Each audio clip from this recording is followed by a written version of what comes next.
যুক্তরাষ্ট্রের president Donald Trump ইরানে সম্ভাব্য সামরিক হামলা নিয়ে সম্প্রতি একের পর এক রহস্যজনক বার্তা দিয়ে বিশ্বজুড়ে উদ্বেগ তৈরি করেছেন। ওয়াল স্ট্রিট জার্নালের এক প্রতিবেদনে বলা হয়, ট্রাম্প ব্যক্তিগতভাবে ইরানে হামলার পরিকল্পনা অনুমোদন করেছেন, তবে শেষ মুহূর্তে তিনি সেই সিদ্ধান্ত কার্যকর না করে পিছিয়ে যান এই আশায় যে ইরান হয়তো তার পারমাণবিক কর্মসূচি ত্যাগ করবে। তবে ট্রাম্প ওই প্রতিবেদনের তীব্র বিরোধিতা করে নিজের সোশ্যাল মিডিয়া প্ল্যাটফর্ম ট্রুথ সোশ্যালে লেখেন, ওয়াল স্ট্রিট জার্নাল ইরান সম্পর্কে আমার চিন্তাভাবনার কিছুই জানে না। তিনি স্পষ্টভাবে ইঙ্গিত দেন, গণমাধ্যমের খবরের সঙ্গে তার প্রকৃত অবস্থানের কোনো মিল নেই।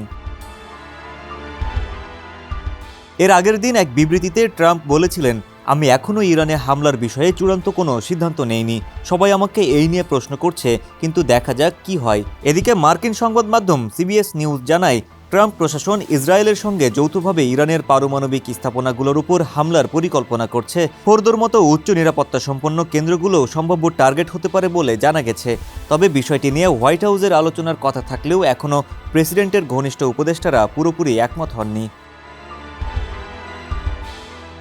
টিআরটি ওয়ার্ল্ডের বরাতে জানা যায়, এক সিনিয়র মার্কিন কূটনীতিক জানিয়েছেন, ইরানের পারমাণবিক স্থাপনাগুলোর ওপর হামলার বিষয়টি গুরুত্ব সহকারে বিবেচনা করা হচ্ছে, তবে চূড়ান্ত সিদ্ধান্ত এখনও হয়নি।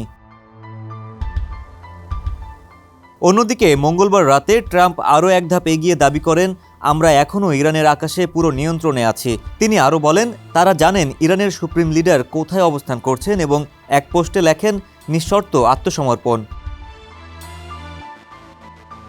বিশ্লেষকদের মতে, ট্রাম্পের এসব বার্তা ইরানের উপর চাপ বাড়ানোর কৌশল হতে পারে, তবে একই সঙ্গে এগুলো বাস্তব সামরিক অভিযানের পূর্বাভাসও হতে পারে। ফলে পুরো অঞ্চল জুড়ে উত্তেজনা বাড়ছে এবং বিশ্বের নজর এখন হোয়াইট হাউসের পরবর্তী পদক্ষেপের দিকে। ডেস্ক রিপোর্ট, সমকাল।